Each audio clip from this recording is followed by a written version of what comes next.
ऐसा कर देना। Yeah, we are removing you. Thanks for coming.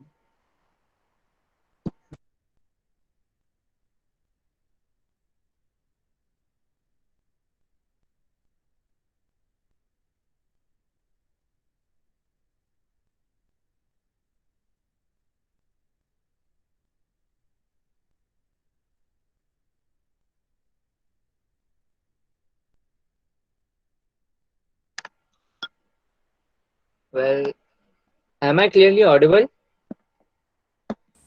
Yes, bro. Yeah. Okay. Yeah, So now we are beginning with the session, and आज अनिकेत हम सबको web development कराएगा and HTML से start करेंगे। ऐसे ही सीरीज चलती रहेगी इसकी। और इस सैटरडे को ब्लैक होल के ऊपर भी सेशन है, वो काफी इंटरेस्टिंग होने वाला है, सारे आना। एंड सेकेंडली एंड्रॉइड डेवलपमेंट भी स्टार्ट कर रहे हैं, वो संडे से होगी। उसका ना फ्लटर यूज करेंगे, जो कि गूगल का ओपन सोर्स प्रोजेक्ट है, जिसके थ्रू मोबाइल एप्लीकेशंस बनते हैं। तो उसको कंटिन्यू नहीं रखेंगे, we are going to continue this web development only, but do attend that too. या Aniket, you may start.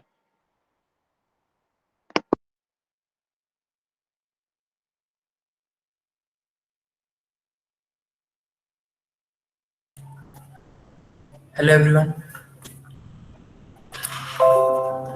hello.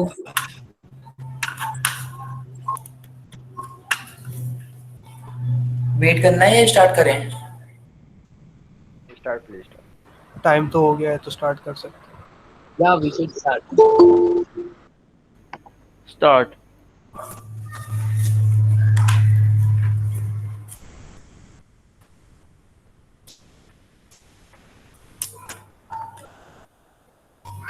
Okay, so web development क्या है उससे हम स्टार्टिंग करते हैं। यहाँ से पहले तो जितनी वेबसाइट्स होती हैं उन्हें प्रोसेस उन्हें बिल्ड करने का, उनको मेंटेन करने का, ये सारा ही प्रोसेस वेब डेवलपमेंट के अंदर आता है। उस Excuse me. वेबसाइट हाँ, hello. Sorry to interrupt, but if you guys gonna communicate in Hindi, no, I don't know Hindi. That's why I'm asking. Yeah. Okay, Yeah, we'll be using both, so you will be able to understand. I suppose also the slides are prepared in English, so it will be, it's more about going and not listening.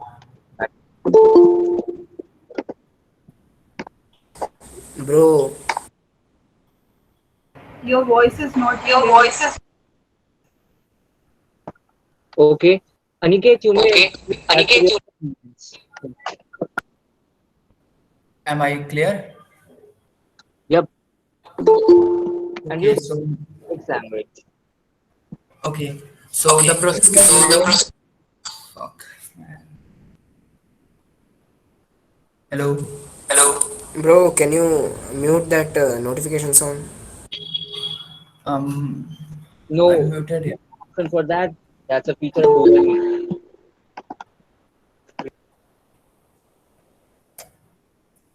Aniket continue करो भाई। Okay.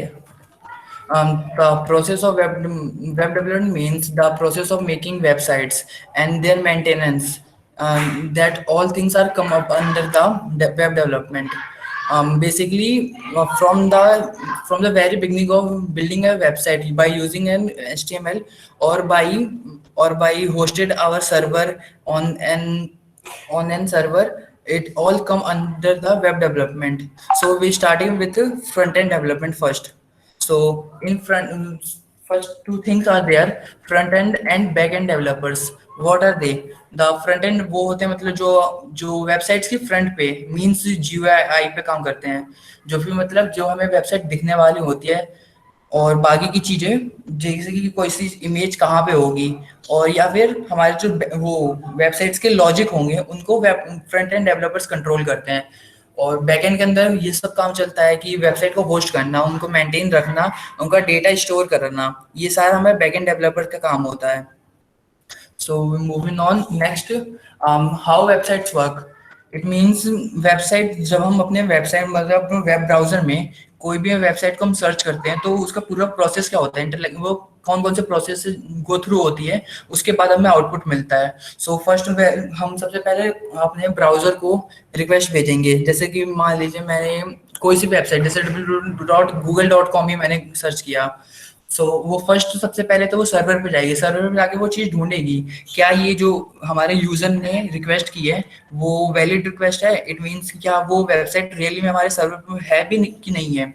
अगर वो उस server पे मौजूद होती है तो फिर वो उसके बाद उस वेबसाइट को रिस्पॉन्स करेगी, मतलब वो फिर जो भी उनके कोड वो कोड फॉर्म में लिख के वापस यूजर के पास सेंड करेगी। पर यूजर तो वैसे हमारे पास वो फिर HTML जावास्क्रिप्ट और CSS का यूज करके जो सर्वर से फिर वेबसाइट आएगी। और जो हमारा वेब ब्राउजर का काम होता है उस जो हमारा HTML CSS और जावास्क्रिप्ट की फॉर्म में जो हमारी वेबसाइट बन के आती है उसे एकदम जो हम ब्यूटीफुल वेबसाइट देखते हैं उनकी फॉर्म में कन्वर्ट करना, वो हमारा वेब ब्राउजर का काम होता है।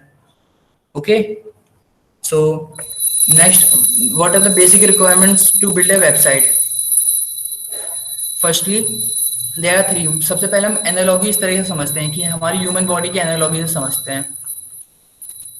सो सबसे पहले हमारा जो मेन स्केलेटन होता है उसे हम HTML के तौर पे लेते हैं। इट मीन्स जैसे मैं नहीं, आप एक काम करें, मुझे माफ कर दें, मुझे छुट्टी दे दें। ओके, मुझे माफ करें, मुझे छुट्टी दे दें।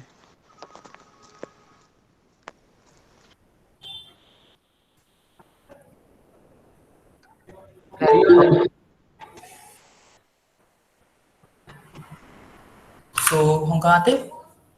हाँ, तो HTML जो हमारा बेसिक स्केलेटन पर, बेसिक स्केलेटन। स्केलेटन की फॉर्म में जो होता है वो हमें उसे हम HTML मानते हैं।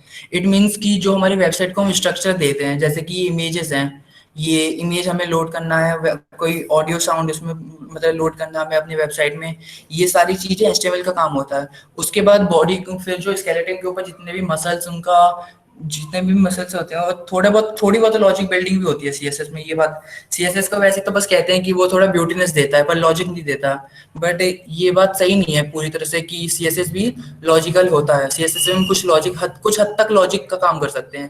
और जावास्क्रिप्ट जैसे सबको पता ही है कि जावास्क्रिप्ट में फुल हमें लॉजिक बिल्डिंग पूरी जावास्क्रिप्ट के पास होती है। नेक्स्ट इसमें मैंने ये भी बता रखा कि CSS इनके सब के बारे में थोड़ा थोड़ा। जैसे कि मैं आपसे कोई चीज दिखाऊं, जैसे HTML और CSS का बस यूज करके कुछ शानदार कोड पेन्स बने हुए हैं, मैं उन्हें आपको शो करता हूँ। जैसे कि ये वाली साइट है, इसमें कुछ लोगों ने कोड पेन बना रखे हैं। कोड पेन क्या होता है? ये एक वो है कम्युनिटी टाइप की है। इसमें जो बाकी के वो वेब डेवलपर होते हैं, फ्रंट एंड वेब डेवलपर, वो यहाँ पे अपना HTML और CSS का यूज करके या फिर किसी भी चीज का यूज करके अपनी वेबसाइट को दिखाते हैं उनने क्या बनाया है। जैसे आप देख सकते हैं इसमें बस HTML और CSS का यूज करके उन्होंने ये रनिंग हॉर्स बनाया है। इसमें जावास्क्रिप्ट का बिल्कुल भी यूज किया गया नहीं है। इट मीन्स ये हल्का फुल्का लॉजिकल तो लग रही थी। और नेक्स्ट थिंग है ये 3D मैकवेयर, इसमें भी बस HTML और CSS का यूज किया गया, जावास्क्रिप्ट का बिल्कुल भी यूज नहीं किया गया। और थर्ड थिंग है ये बाउंसिंग बॉल्स, इसमें भी जावास्क्रिप्ट का बिल्कुल भी यूज नहीं किया गया, बस HTML और CSS का यूज करके बनाया गया ये चीज। सो कम बैक। अब मैं सबसे पहले बता दूं कि इस पूरे कोर्स में हम VS कोड को एज अपना कोड एडिटर की तरह यूज करने वाले हैं। सो अगर कोई PC मैकबुक में प्रैक्टिकल भी कर रहा है अपने किसी में भी, तो VS कोड को इंस्टॉल कर ले। सबसे पहले हम HTML को देख लेते हैं। HTML होता क्या है? HTML पहली बात तो जब हम कहते हैं कि कोडिंग है, पर HTML एक कोई कोडिंग लैंग्वेज नहीं है, वो एक मार्कअप लैंग्वेज है। मार्कअप मीन्स क्या होता है? वो एक ऐसी लैंग्वेज होती है जो हमारा वेब ब्राउजर समझता है। वेब ब्राउजर्स भी बहुत सारी लैंग्वेज समझते हैं, उनमें से HTML one of the popular है, इससे स्टैंडर्ड बनाया गया है सबसे ज्यादा। और फिर ये बेसिक डॉक्यूमेंट HTML का बेसिक टाइप होता है। सबसे पहले हम HTML की अगर अपनी हम कहीं लिख रहे हैं HTML के डॉक्यूमेंट को, तो हमें बताना पड़ेगा कि सबसे पहले वो डॉक टाइप कौन सा है। डॉक टाइप मीन्स है कि जो हमारा हम जो लिख रहे हैं पूरा हमारा कोड जितना भी हम लिख रहे हैं वो किस चीज के लिए है, तो हमने डॉक टाइप के अंदर HTML लिख रखा है। फिर सबसे पहले ये सारे टैग्स हैं जितने भी रेड करके मैंने लिख रखे हैं सारे टैग्स के अंदर इंक्लूड करते हैं। सबसे पहले हम HTML टैग को जो मतलब सारे टैग ओपन होंगे वो एक बार क्लोज भी होंगे। सबसे पहले हम HTML टैग का यूज करते हैं। उसके बाद हेड टैग। HTML टैग अगर यहाँ पे ओपन है, वो यहाँ पे अगर HTML टैग को हमने ओपन किया है तो यहाँ पे वो क्लोज भी हुआ है। यहाँ पे ऐसी हेड टैग का यूज हुआ है। हेड टैग के अंदर हम टाइटल्स और मेटा टैग्स और बहुत सारी अलग अलग तरीके की चीजें लगाते हैं हम HTML के अंदर, अपने हेड टैग के अंदर मतलब। फिर देन बॉडी के अंदर हमारा मैक्सिमम कंटेंट आता है, जैसे कि हमने यहाँ पे कोड लिख रखा है,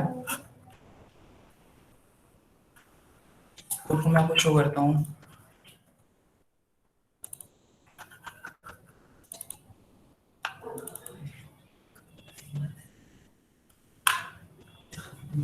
और कितना स्लो हो गया है।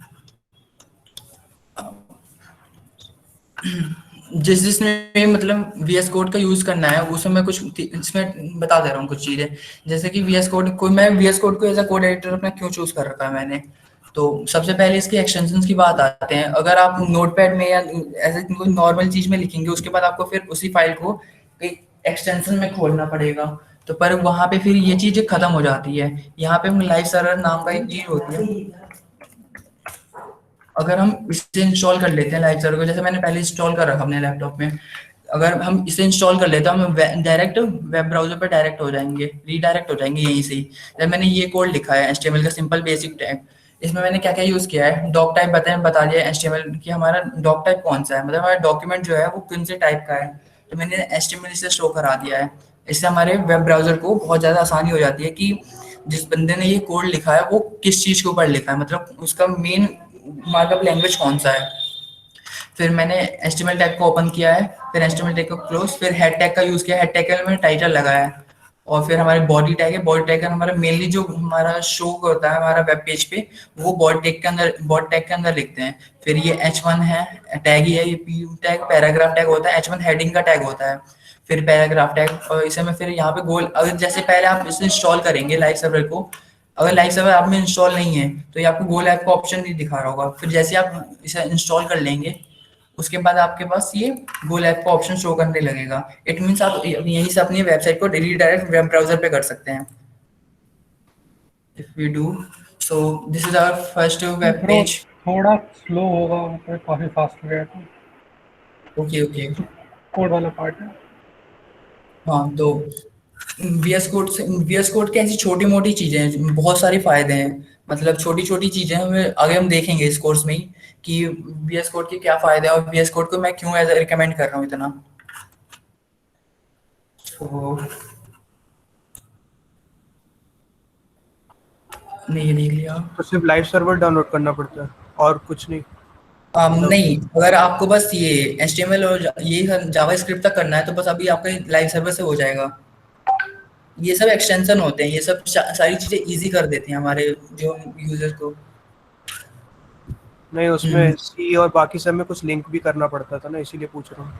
नहीं, सी का अलग है, HT इसके लिए बस इतना काफी है। हाँ ठीक है।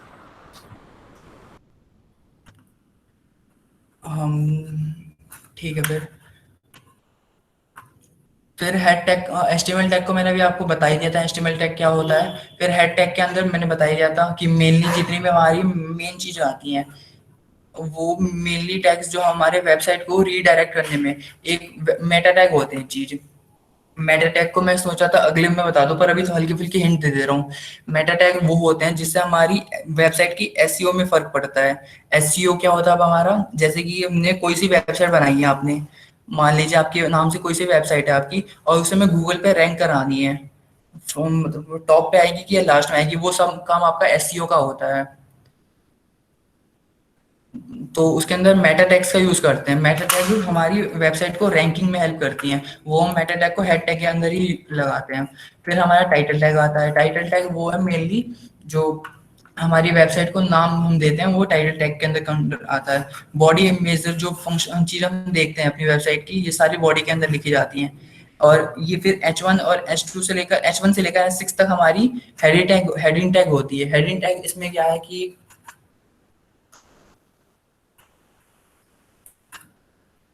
जैसे कि हाँ, मैं VS कोड क्यों और क्यों कह रहा था, मैं एक और चीज दिखा रहा हूँ। जैसे कि हमारे ये है, मैं कंट्रोल और डी दबाऊंगा तो ये नीचे की तरफ में ऐसे सेम कॉपी करता जाएगा।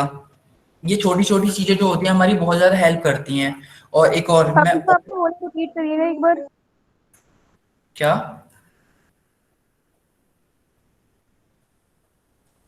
रिपीट।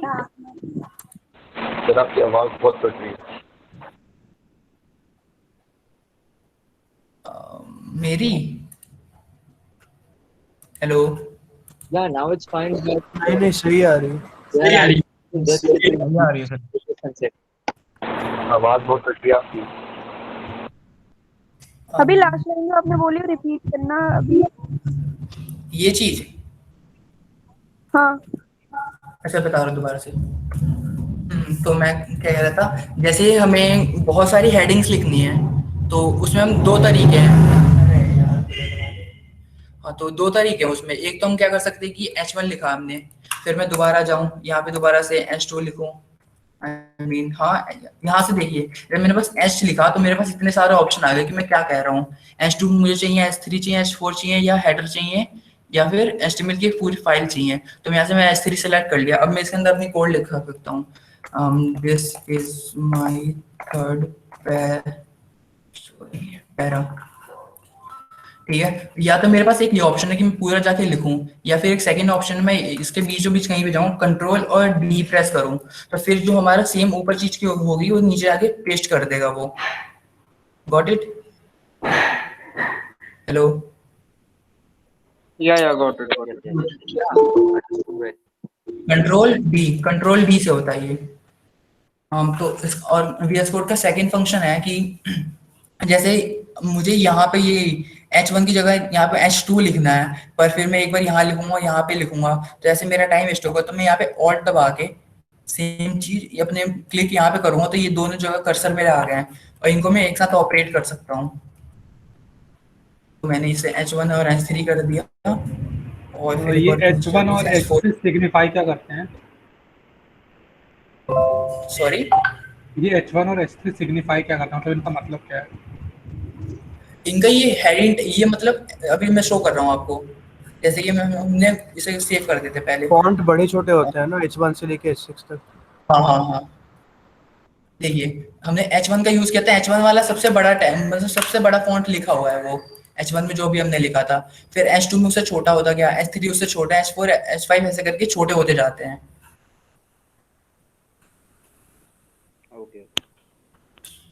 ओके सर ये टैग क्या होता है? टैग मैक्सिमम एक्सेस तक जा सकता है। हाँ, S6 तक मिनिमम है, वो मिनिमम है S6 तक, मैक्सिमम H1 होता है। Okay okay okay. टैग क्या होता है? टैग्स हम यूज करते हैं वो एक तरह के, जैसे सी लैंग्वेज में कुछ कीवर्ड्स होते हैं ना, ऐसी इस वाली HTML के अंदर भी H1 ये टैग्स प्रेजेंट होते हैं। टैग हमारी हेल्प करते हैं, हम उनको वेबसाइट को वो पूरी तरह से हमें कंसिडर करना है। जैसे हम इमेज टैग का यूज करेंगे तो उसके अंदर बस इमेज आएगा, उस एक स्पेसिफिक चीज आती है। जैसे जिसमें हेडिंग टैग का यूज किया है, इसके हम हेडिंग के लिए यूज करेंगे। ये जो पैराग्राफ टैग है इन्हें हम पैराग्राफ लिखने के लिए यूज करेंगे। ऐसे करके ये बॉडी टैग है, बॉडी टैग के अंदर मतलब जितने भी वेबसाइट में हमें शो करेंगी चीजें, देखिए हमारी जितनी भी वेबसाइट में मेन चीजें शो कर रही है सारी बॉडी टैग के अंदर लिखी गई हैं। ठीक है,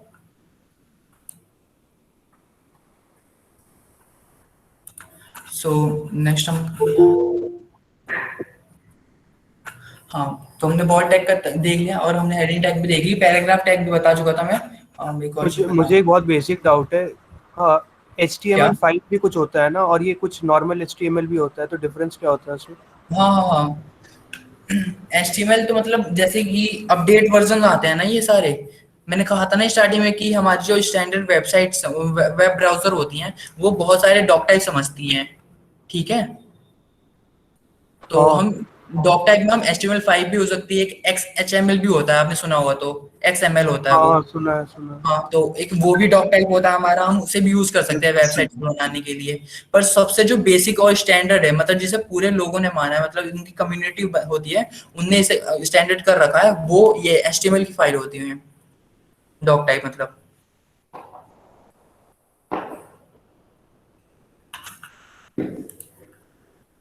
हाँ, तो हम H1 पैराग्राफ टैग में, और जैसे कि एक और चीज इसमें हम लोरेम का भी यूज कर सकते हैं। जैसे हमारे पास कुछ पैराग्राफ में लिखने के लिए बचा नहीं है,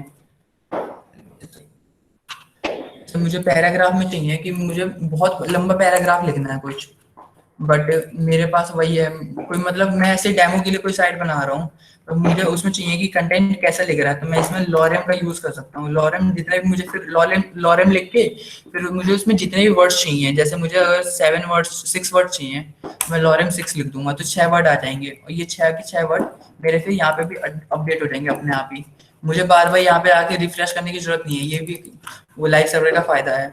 वरना अगर हम नॉर्मल बनाते तो पहले हमें कोड लिखना पड़ता है, फिर उसे सेव करना पड़ता है, फिर वापस हम इस वाली वेबसाइट में जाके हमें रिफ्रेश दोबारा लगाना पड़ता है, फिर जाकर हमारा यहाँ पे जो अपडेट चीजें हुई हैं वो वापस अपडेट होती हैं। और हम जैसे हमें पैराग्राफ एक साथ हमें 4-5 पैराग्राफ लिखने हैं, पर हम वापस वही चीज है मतलब पी टैग का बार बार यूज करें, ऐसे ऐसे करके लिखें, इससे तो अच्छा यही है कि हम सीधे पी फिर मल्टीप्लाई में जितने में पैराग्राफ चाहिए, पी मल्टीप्लाई जितने में पैराग्राफ चाहिए, जैसे मुझे 4 पैराग्राफ चाहिए तो पी मल्टीप्लाई में 4 क्लिक करूंगा तो इससे फिर मुझे 4 पैराग्राफ आ जाएंगे, उनके अंदर मैं लिख दूंगा दिस इज फर्स्ट पैरा। फिर सीधे एक और चीज, अगर जैसे मैं अभी इसके बीचों बीच में फंसा हुआ हूँ, यहाँ पे हूँ मैं, ठीक है मेरा कर्सर, अब मुझे बिना यहाँ पे जाए हुए पहले, या फिर मेरे पास 2 तरीके हैं नीचे से सेकेंड लाइन में आने के लिए, एक तो मैं पहले यहाँ जाऊं फिर मैं एंटर दबाऊं फिर मैं इस पे पहुंच पाऊंगा, बट यही चीज अगर मैं सीधे यहीं से मैं कंट्रोल और एंटर दबाऊं तो मैं तुरंत नीचे पहुंच सकता हूँ। तो ये बहुत बेसिक बेसिक चीजें हैं वीएस कोड की, पर ये काफी हमारे यूजफुल आती हैं। अगर हम जब मतलब कोड टू लिखेंगे बहुत सारे लिखने लगेंगे, जब हमारा कोड बंच ऑफ बहुत सारे बंचेस में आ जाएगा तब हमें ये छोटी छोटी चीजें बहुत हेल्प करेंगी। वो 4 पैराग्राफ कैसे आए थे एक ही बारी में, वो बता दीजिए दोबारा। तो मतलब 4 पैराग्राफ लाने के लिए पी लिखना है, फिर मल्टीप्लाई का साइन होता है, मल्टीप्लाई और जितने हमें पैराग्राफ चाहिए, जैसे 2 चाहिए तो 2 लगा के फिर एंटर। Got it? हाँ, थैंक यू। ठीक है। फिर नेक्स्ट है हमारा बियर टैग। और बियर टैग का कैसे यूज करते हैं, जैसे कि ये मैंने पैराग्राफ लिख रखा है, मैं थोड़ा और बड़ा लिख लेता हूँ यहाँ पे। रैम 45, तो ये हमारे एक बहुत बड़ा पैराग्राफ आ गया। अरे हाँ, और जैसे कि मतलब हमने कुछ भी ऐसे ऊट पटांग से लिख दिया, मतलब कोई चीज इधर हो गया हमारी कोड में, कोई चीज इधर सी हो गई और हमें वापस इन सबको सही करना है, तो हमें यहाँ पे जाना है, सीधे राइट क्लिक करना है अपने माउस पे, फिर फॉर्मेट डॉक्यूमेंट आता है, फिर यहाँ पे क्लिक करते हैं आपका पूरा कोड एक फॉर्मेटिंग साइज में आ जाएगा VS कोड के अंदर। और जैसे कि मेरे को यहाँ पे बियर टैग का क्या यूज होता है मैं शो करता हूँ अभी आपको। बियर टैग का यूज किया मैंने, यहाँ पे बियर दबा के एंटर दबा दिया। अब इसे मैं आपको दिखाता हूँ, इसे फिर क्या ये क्या हो गया, सॉरी सॉरी सॉरी सॉरी, यहाँ से हाँ हाँ हाँ देखा, हमने यहाँ पे यूज किया था ना बियर टैग को नेसिक्वेंट के बाद, सेम यही चीज फिर नेसिक्वेंट के बाद लाइन ब्रेक हो गई है। अब मैं एक और जगह बी अटैक का यूज करके दिखाता हूँ, जैसे एलाइट के बाद मैंने बी अटैक का यूज किया।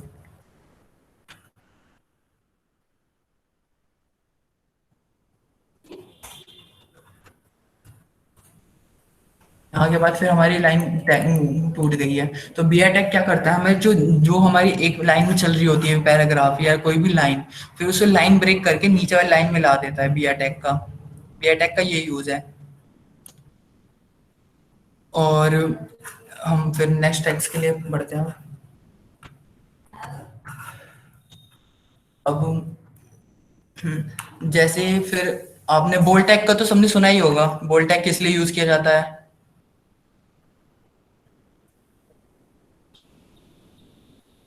पर अगर मुझे बोल्ड टैग की जगह, मतलब बोल्ड हमारा क्या काम करता है, बोल्ड टैग में लिखा मैंने कोई चीज, बोल्ड टैग का क्या काम होता है, हमें मतलब कोई सी भी हमें चीज लिखनी है तो उसको वो बोल्ड कर देता है, ज्यादा मतलब गहरे तौर पर दिखाने लगता है। फिर बोल्ड टैग की जगह ना यूज करके हम स्ट्रॉन्ग टैग का भी यूज कर सकते हैं, दोनों का सेम काम होता है। जैसे मैं यहाँ पे स्ट्रॉन्ग टैग का यूज करता हूँ, स्ट्रॉन्ग टैग में मुझे कुछ भी लिखना है, दिस इज स्ट्रॉन्ग,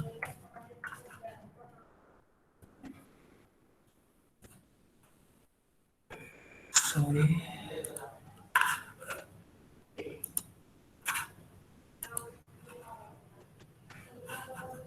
गया था नहीं तो, yes this is strong यार, I'm not able to see, oh, moment हो रहे हैं तो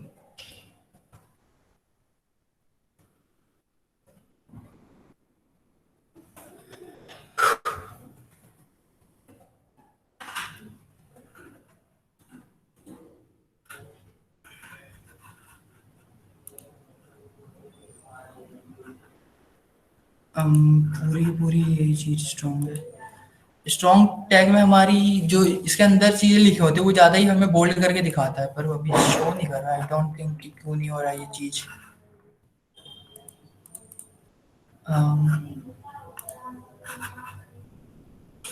डोंट नो यार ये क्यों नहीं कर रहा है। Wait, later Aniket, हाँ want to next topic.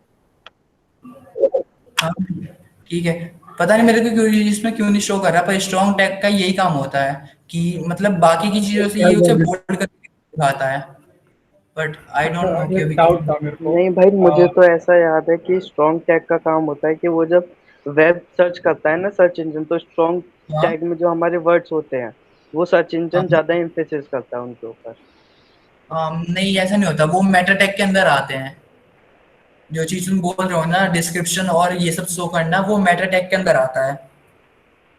तो मैं तुम्हें शो करता हूँ यार अभी। हाँ, एक डाउट था पहले मेरे को। हाँ आप बोलो। जो कोड लिख रहे हो वो आप रन कर रहे हो, मेरे को राइट क्लिक से रन का ऑप्शन ही नहीं आ रहा है। मतलब VS कोड ऑफ कोर्स मेरे लिए नया है।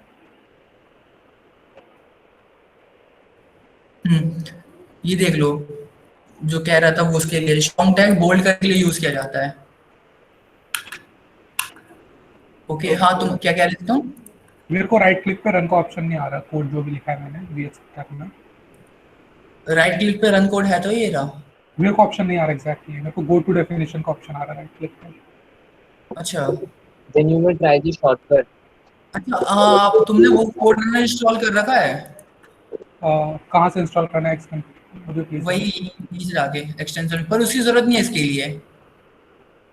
HTML के लिए उसकी जरूरत नहीं है, कोड रन कोड की तो बिल्कुल भी जरूरत नहीं, इसकी जरूरत नहीं है। शॉर्टकट है रन का? फाइल सेव करके ट्राई करना, मतलब फाइल सेव्ड है फाइल सेव .html। कर दिया मैंने, कर दिया मैंने। नहीं नहीं यहाँ पे एक्सटेंशन पे जाओ कोड रनर सर्च करो। एक सेकंड भैया, रन एंड डिबग कर रहा हूँ तो मेरे को एनवायरनमेंट सिलेक्ट करना, वो कहता है वो एक्सटेंशंस किधर है? एक्सटेंशंस पे गया मैं, कोड रनर। हाँ कोड रनर ये इसे इंस्टॉल कर लो। Code runner, give me a second. हाँ कर लिया, अब कोड आई गेस चलना चाहिए। इंस्टॉल कर लो उसे आई गेस। आ रहा है वो, लेकिन code language not defined. Code runner की HTML पे जरूरत नहीं है। कोड रनर की तुम्हें तब जरूरत पड़ेगी जब तुम C के कोड लिख रहे हो तब। अभी तो लाइव सर्वर ऑन कर रखा है। नहीं क्या मतलब, वही हमको पता नहीं है ना ये सब। अच्छा लाइव सर्वर कर लो HTML के लिए तो बस, और फिर यहाँ पे आके उसे ऑन कर देना। हो गया लाइव सर्वर एक सेकंड इंस्टॉल हो रहा है। ओके हाँ हो गया इंस्टॉल। और किसी कुछ लाइव सर्वर डाउनलोड करके क्या करना था इंस्टॉल करके कोड में? यहाँ पे शो कर रहा है गो लाइव शो कर रहा होगा, ऐसे करके देखो। ठीक है ऐसे देखो लाइव रन करने पे नहीं, ऐसा मेरे को दिख नहीं रहा। मैं स्क्रीन शेयर करूँ, आप हेल्प कर सकते हो? Well, मतलब वो उसके बाद हाँ लास्ट में करते हैं। हाँ ठीक है चलो तो फिर नेक्स्ट था। फिर हमारा एम्फसाइज टैग का होता है। एम्फसाइज टैग का वही होता है जो इटैलिक टैग का काम होता है, बट फिर मतलब कोई क्वेश्चन कर सकता है ऐसा कि मतलब बोल्ड टैग होता है। जब हमारे बोल्ड टैग दे रखा हमें तो हम स्ट्रॉन्ग टैग और इटैलिक टैग दे रखे होते हैं, तो हम एम्फसाइज टैग का क्यों यूज कर रहे हैं। तो फिर बात आ जाती है SEO की, मतलब गूगल हमारी वेबसाइट को कितने ऊपर रैंक करेगा। अगर हमने किसी वेबसाइट में बोल्ड टैग का यूज किया गया और सेम किसी वेबसाइट में किसी ने एम्फसाइज इटैलिक करने के लिए फिर स्ट्रॉन्ग टैग बोल्ड करने के लिए यूज कर रखा है, तो गूगल SEO जो होता है वो एम्फसाइज और स्ट्रॉन्ग टैग यूज करने वाली वेबसाइट्स को ऊपर रैंक करेगी आपकी वेबसाइट से। तो इसलिए हम एम्फसाइज टैग यूज करते हैं। एम्फसाइज टैग काम होता है just emphasize tag, this is emphasize, वो हमारी चीजें इटैलिक में कर देती है। What the fuck?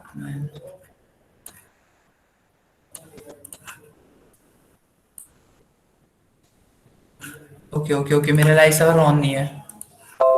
हाँ, इस वजह से हो रहा था। हाँ, ये देखो एम्फसाइज कर रखा है ना यहाँ पे, मतलब इटैलिक में बना रखा है। तो ये होता है एम्फसाइज टैग से।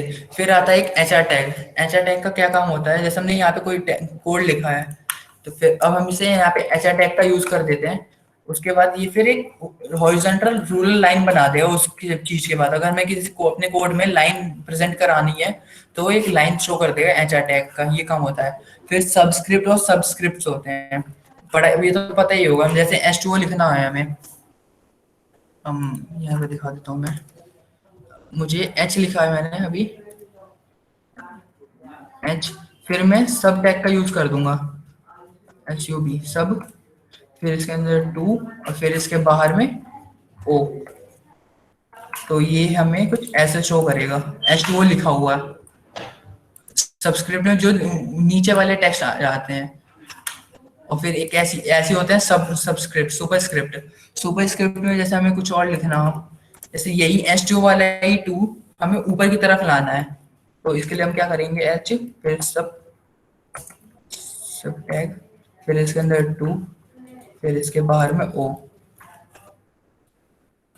ये चीज सेम अब ऊपर की तरफ आ जाएगा, ठीक है। फिर हमें एंकर टैग। अब एंकर टैग का क्या यूज होता है, एंकर टैग हमारे मतलब लिंक को राइट करने के लिए यूज किए जाते हैं ये एंकर टैग। एंकर टैग जैसे कि मैंने अब यहाँ पे ये वाली टैग को कॉपी कर लिया अपने, मैं यहाँ पे लिखता हूँ इसको। इसका आप सिंटैक्स देख लेना कैसे लिखा हुआ है ये, HAREF। ए क्या डिनोट कर रहा है, ए डिनोट कर रहा है हमारा एंकर टैग को, मतलब कि हमने टैग कौन सा यूज किया, एंकर टैग। HREF का क्या यूज होता है, ये हमें एक लिंक प्रोवाइड कराता है जिससे हम मतलब किसी और की वेबसाइट पे गो थ्रू हो सकते हैं एक बार। और यहाँ ये जो फिर इसके बाद हमें जो इसके अंदर लिखना होता है वो चीजें होती हैं कि इस पे हमें क्लिक करके फिर इसके अंदर आ सकते हैं। जैसे यहाँ पे फिर आ गया गो टू गूगल आ गया। जब मैंने उसे एंकर टैग को यूज किया तो एक मैंने इंटरनल लिंक ऐड कर दी इसमें, क्या, गो टू गूगल की। जब मैं इस पे क्लिक करूंगा तो मैं गूगल खुल जाएगा। व्हाट इज द एरर यार, अभी मैं एवरीथिंग इज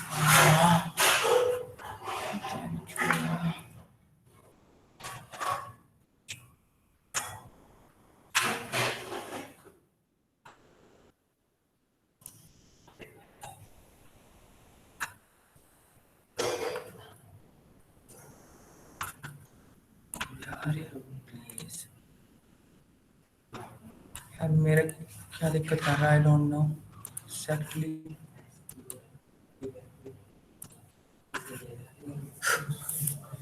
ये मुझे समझ नहीं आ रहा क्या दिक्कत हो रही है अभी। ये नोट गेट भाई www डॉट लगाओ तो हो जाएगा। क्या, www डॉट एवरीथिंग लगाओ इज हो फाइन। जाएगा। नहीं नहीं वो सब Yeah, we should give it a corner में कुछ लिख के आ रहा है सर्वर। क्या, before YouTube. We should try www dot. Let's give it a try.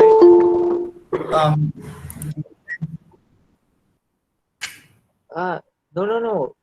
Along with the HTTPS, I was saying. After the backslash and before YouTube.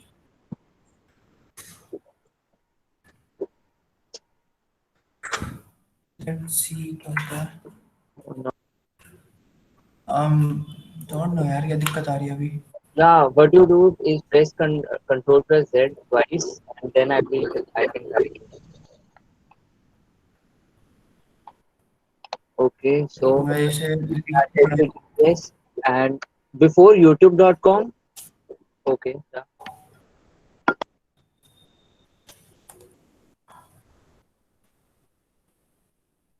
Emperor tag को मैं use कर लेता हूँ सबसे लिख के एक बार। फिर यहाँ पे मेरे को HTTPS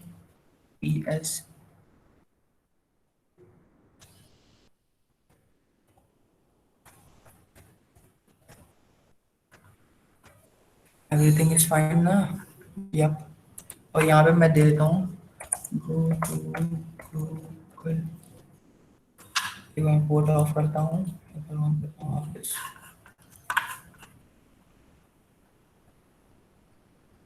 या here we go। ठीक है। Yes. तो एंगरटेक का उसमें आई डोंट नो क्या सेम चीज तो लिखी थी उस बार भी, पर पता नहीं क्या दिक्कत आ रही थी उस समय। तो एंगरटेक का हम यूज करते हैं। जैसे कि इसमें देखा, जब हमने ये यूज किया तो हमारे जिस पे वेबसाइट खुली हुई है, हमने जिस पे वेब पेज बना रखा है, सेम थिंग अगर हम गूगल पे क्लिक कर रहे हैं तो सेम जगह ही खुल रही है वो। जैसे मैंने गूगल पे क्लिक किया तो सेम पेज पे खुल रही है। अब मुझे इससे डील करने के लिए, मतलब दूसरे पेज पे खोलने के लिए मुझे फिर यहाँ पे जाना होगा। यहाँ पे मैं फिर एक टारगेट लगा दूंगा, मतलब मैं अपनी वेबसाइट को टारगेट कहाँ कर रहा हूँ, तो टारगेट टैग का यूज करेंगे यहाँ पे। फिर यहाँ पे मुझे एक अंडर स्कोर, फिर यहाँ पे ब्लैंक लिख देना है। अब ये चीज फिर सेम अगर मैं गो टू गूगल पे करता हूँ तो नेक्स्ट पेज पे खुलेगा। ऐसे करके हम इंटरनल, मतलब दूसरों की फाइल, दूसरों की मतलब लिंक्स को हम अपने वेब पेज के अंदर शो करा सकते हैं किसी भी टेक्स्ट के थ्रू। हमने फिर एंकर टैग का भी यूज देख लिया। अब फिर हमें अगर कोई इमेजेस इसमें ऐड करनी है तो पहली चीज हमें ये ध्यान में रखनी पड़ेगी, जहाँ पे हम ये कोड कर रहे हैं, मैंने ये HTML नाम की एक फाइल बना रखी है, उसके अंदर मेरा सारा कोड चल रहा है। तो पहली बात, वो जो इमेज इस वाले फाइल के अंदर होनी चाहिए। अभी मेरे इस फाइल में कोई इमेज नहीं है, सो मैं इसके लिए क्या करूंगा, यहाँ पे मैंने एक इमेज ले रखी है, इसे मैं इसके अंदर डाल दूंगा। और यहाँ पे देख लीजिए, यहाँ पे मेरी एक इमेज और एक जो हमारी इंडेक्स फाइल है HTML वाली, वो होनी जरूरी है। और फिर वापस मैं जब VS कोड को ऑन करूंगा तो वो मेरे शो करेगी मैंने एक जो इमेज डाल रखी है। अब मुझे अगर इसी में इमेज को अपने ऐड करनी है तो मैं क्या करूंगा, इमेज सोर्स पूछेगा। अब सोर्स मतलब क्या पूछ रहा है कि तुम्हें इमेज कौन सी है तुम्हारी, फिर मैं इसे बता दूंगा 1 डॉट, मैं फिर VS कोड में शो करने लगा कि कौन सा है। और ये हमें ऑल्टरनेटिव टेक्स्ट के अंदर क्या लिखना होता है, अगर बाई चांस कोई मिस्टेक से तुम्हारी इमेज डिलीट हो जाती है तो, हाँ, या फिर इमेज नहीं आ पाती है नेट की वजह से या फिर कोई भी अदर फैक्टर, तो फिर क्या कोई यूजर को टेक्स्ट तो दिखाना चाहिए तुम्हें कि क्या चीज था यहाँ पे। सो मैं यहाँ कह दूंगा कि एरर शो कर दिया इसने। हाँ, दोबारा हम इसे खोल लेते हैं। अब यहाँ पे फिर हमें वो इमेज शो करने लगी, और वही चीज की इस इमेज को फिर मुझे हाइट विड्थ देना, ये सब मैं HTML के थ्रू कर सकता हूँ। बट अगर मैं प्रॉपर इसे देना है, अगर मैं इसे प्रॉपर देना है कि मतलब ये इमेज जस्ट यहाँ पे होनी चाहिए, एकदम बीचों बीच में होनी चाहिए, ये सब मैं CSS के थ्रू करके बताऊंगा। फिर अभी तो बस इतना देख लो कि इमेज कैसे ऐड करते हैं, म्यूजिक कैसे ऐड कर सकते हैं। वैसे हम म्यूजिक भी ऐसे ही ऐड कर सकते हैं, ऐसे टैग्स का यूज करके। और जैसे मैंने ये इमेज को यहाँ से डिलीट मार दूँ, जैसे मैंने ये इमेज को यहाँ से डिलीट मार दिया, अब मेरे पास ये इमेज नहीं बची, फिर भी मैंने इसे सोर्स दे रखा है और पे एरर दे रखा है। हो जाएगा। हाँ, जब मैं वापस करूंगा तो यहाँ पे एक एरर नाम का मुझे वो ऑल्टरनेट टेक्स्ट शो करेगा कि आपकी इमेज यहाँ पे है नहीं, बट एरर शो कर रहा है। जैसे देख लो क्या दिक्कत है तुम्हारे में। फिर है कि अगर मुझे कोई अपनी इसमें CSS फाइल ऐड करनी है या फिर कोई जावास्क्रिप्ट की फाइल ऐड करनी है तो वो कैसे कर सकते हैं। अब CSS जावास्क्रिप्ट वही फ्यूचर में इनको भी ऐड करने के 2 तरीके हैं। एक तरीका जो हमारा हेड टैग है, हेड टैग के अंदर हम इन्हें यूज लगा सकते हैं, उन्हें कहते हैं इंटरनल लिंकिंग। मतलब अगर मैंने इसके अंदर यूज किया है तो इंटरनल लिंकिंग का क्या मतलब है कि एक तो मेरे पास 2 तरीके हैं इनके ऐड करने के लिए, CSS और जावास्क्रिप्ट की फाइल हमारे HTML के अंदर। एक होता है इंटरनल लिंकिंग, एक होता है एक्सटर्नल लिंकिंग। इंटरनल लिंकिंग में मतलब मैंने इसी के अंदर मैंने थोड़ी सी CSS की एक फाइल बना ली कोई सी भी, मान लो। अब मैं इसी के अंदर CSS के सारे कोड लिखूंगा जितने भी CSS के होंगे, और फिर मैंने यहीं पे जावास्क्रिप्ट की भी फाइल बना ली है, और फिर मैं इसी के अंदर जावास्क्रिप्ट की भी लिखूंगा। एक तो ये तरीका है, पर जैसे जैसे हमारी वेबसाइट बड़ी होती जाएगी, मतलब उसमें बहुत सारे वेब पेजेस आएंगे, बहुत सारे में GS लिखना पड़ेगा, बहुत सारा CSS लिखना पड़ेगा, तो फिर ऐसे हम बहुत कंफ्यूज हो जाया करेंगे कि मतलब कहाँ हमारा CS का है, कहाँ पे हमें JSS का है। तो इससे हमें बचने के लिए एक सिंपल तरीका कि मतलब इस चीज को हम बाहर भी बना सकते हैं। अब बस हम फिर इसे इंटरनल से लिंक कर देंगे अपने, जैसे मैंने बाहर जाके index.css करके फाइल बना ली, हमारी CSS की है। फ्यूचर में इसमें कोड करके बताएंगे फिर CSS के बारे में। और ऐसी मैंने एक यहाँ से जाके index.js करके जावास्क्रिप्ट की फाइल बना ली, इसमें जावास्क्रिप्ट की है। अब मुझे इन दोनों को लिंक करना है अपनी HTML फाइल के साथ। तो मैं क्या करूंगा, हेड टैग के अंदर ये कर सकते हैं हम, क्योंकि हेड टैग के अंदर ही मेजर लिंकिंग काम और भी मेटा टैग और टाइटल ये सब हम हेड टैग के अंदर देते हैं। अब मुझे इसको ऐड करने के लिए, CSS की फाइल को ऐड करने के लिए क्या करना होगा, फिर मैं इसके लिए लिंक, अभी हमसे पूछेगा लिंक, जैसे मैंने लिंक लिखा बस, हम उससे लिंक पूछ रहे हैं, ये एटम या लिंक CSS, तो मैंने लिंक CSS पे अपने क्लिक किया तो मेरे को पहले से सब कुछ लिखा आ गया, तुम्हारा क्या क्या चीज है, बस तुम अपने जो तुमने नाम दे रखा है हमें उसका ये नाम सेट करना होगा। जैसे हमने अपनी CSS फाइल का क्या नाम दे रखा है, इंडेक्स करके, तो index.css, तो ये हमारा नाम हो गया, हमने हमारी HTML CSS फाइल का ये अब इसके साथ लिंक हो चुकी है। अब ऐसे मुझे अगर जावास्क्रिप्ट को अपनी ऐड करना है तो मैं स्क्रिप्ट लिखूंगा, स्क्रिप्ट पूछेगा सोर्स क्या है तुम्हारा, तो स्क्रिप्ट SRC करूंगा, तो फिर मुझे फाइल का नाम देना होगा, हमारी इंडेक्स वो जावास्क्रिप्ट फाइल का क्या नाम है, index.js, यहाँ पे शो करेगा हमें कि index.js नाम की एक फाइल है, तो उसे एंटर करके हम ऐड कर लेंगे। ऐसा हमने यहाँ पे हमने CSS फाइल ऐड कर ली अपनी, और यहाँ पे हमने जावास्क्रिप्ट की फाइल ऐड कर ली।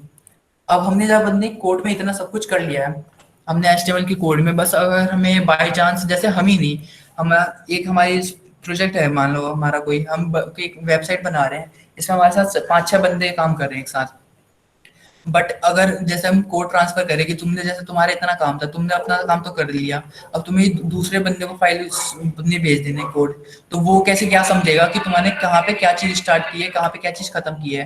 तो उस चीज से बचने के लिए हर एक लैंग्वेज में एक कमेंट नाम का चीज होती है, मतलब कमेंट कर सकते हैं हम यहाँ पे शो करा सकते हैं कि हमने यहाँ, अच्छा चलो हमने यहाँ से ये स्टार्ट किया था, जैसे कि मैंने यहाँ से पैराग्राफ लिखना चालू किया यहाँ से, पर वही दूसरे जब बंदे को दूंगा, या फिर मैं ही 10-15 साल या मतलब 10-15 दिन बाद भी अगर अपनी फाइलें खोलता हूँ तो मैं कहीं भूल ना जाऊँ कि मैंने कहाँ से क्या चीज किया था। सो इसके लिए हम कमेंट लिख देते हैं पहले ही अपने पूरे इसमें। तो कमेंट लिखने का एक तरीका है, एक दो उनका नेचुरल तरीका है वो कि पहले तुम ये बनाओ, फिर तुम्हें एक एक्सक्लेमेशन साइन, फिर डॉट ये, फिर एक और ये, फिर कमेंट में कुछ भी लिखना है, मतलब this is starting my paragraph करके, फिर दोबारा तुम्हें ये करना है और दोबारा ये, तो ये हमारा एक कमेंट आउट हो गया है। ओह सॉरी, वो पहले से शो कर दिया था। हाँ, ये अब हमारे कमेंट हो गया है। जब इसे हम कोड में रन कराएंगे तो ये कमेंट हमारा शो नहीं करेगा। जैसे देखो हमने अपने कोड कितनी बार भी रिफ्रेश कर लो, वो जब कमेंटेड है तो वो हमारे यहाँ पे कहीं भी शो नहीं करेगी, हमारे कहीं पे भी शो नहीं करेगी वो। बट यही चीज अगर मेरे को यही चीज सेम चीज लिखनी है, बट मेरे को इतना झंझट नहीं करना, तो जैसे मैंने लिखा कि दिस इज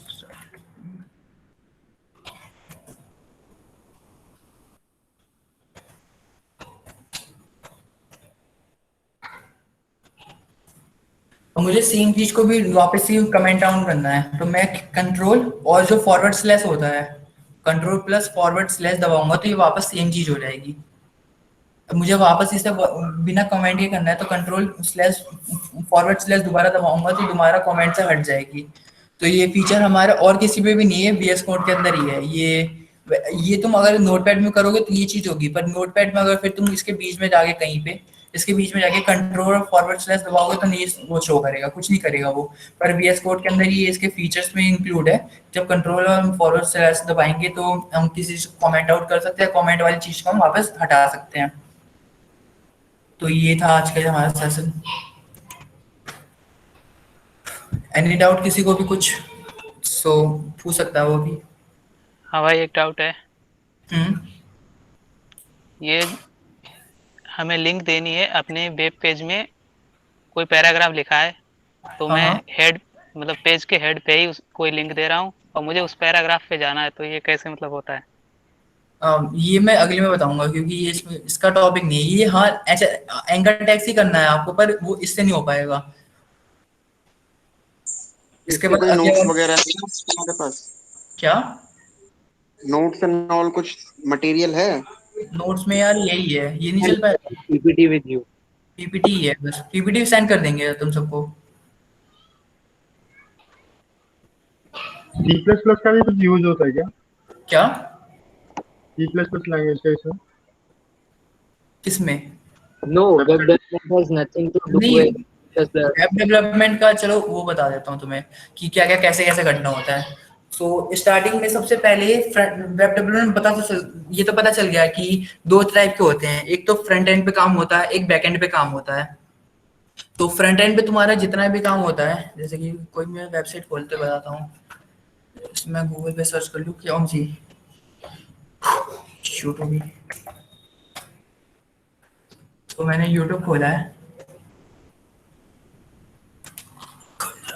हाँ, सो ये मेरा फ्रंट, ये सारी चीजें जो जितनी भी चीजें मेरी आ रही हैं, ये सारी किस चीज पे, फ्रंट एंड पे बेस है कि मतलब ये यूट्यूब का लोगो यहीं पे होना चाहिए, ये यूट्यूब का ये यहाँ पे होम का पिक्चर यहाँ पे। बट जब मैं इस एक्सप्लोर को क्लिक करता हूँ, सो ये चीज यहाँ पे पहुंचती है। ये जेएस का काम है, जावास्क्रिप्ट का, मतलब वो लॉजिक बता रहा है कि अगर मैं अच्छा एक्सप्लोर पे क्लिक करूंगा तो मेरे यहाँ पे जाके खिलनी चाहिए ये चीजें। बट अगर यही चीज जैसे कि मतलब पीछे फिर इसने जावास्क्रिप्ट ने यहाँ तक तो काम कर दिया कि एक्सप्लोर पे क्लिक करूंगा तो मैं ये एक्सप्लोर वाला पेज करूंगा जहाँ पे ट्रेंडिंग आती है वीडियोस, वो खुलेंगी।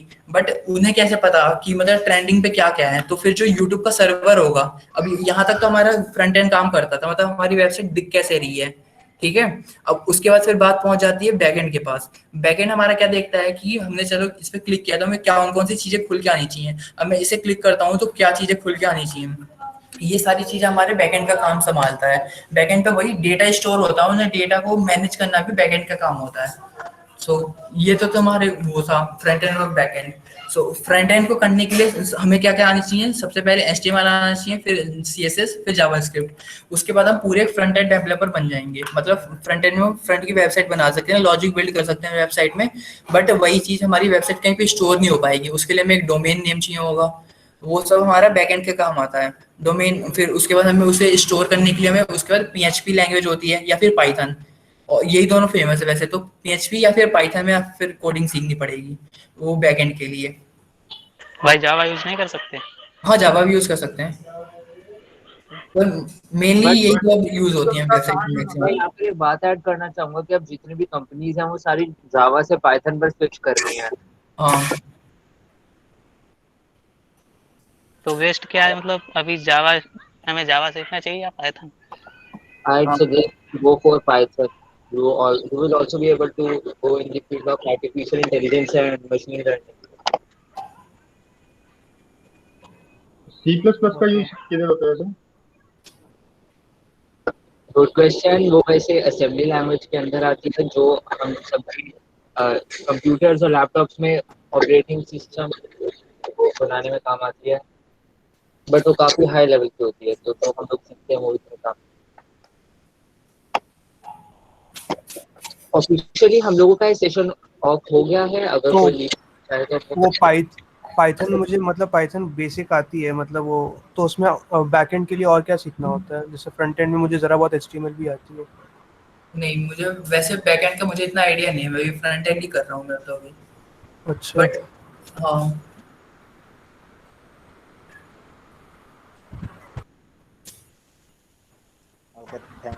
Okay. I guess we can stop the recording. और किसी कोई डाउट आउट? तो अगर मुझे HTML ठीक से सीखनी है तो वो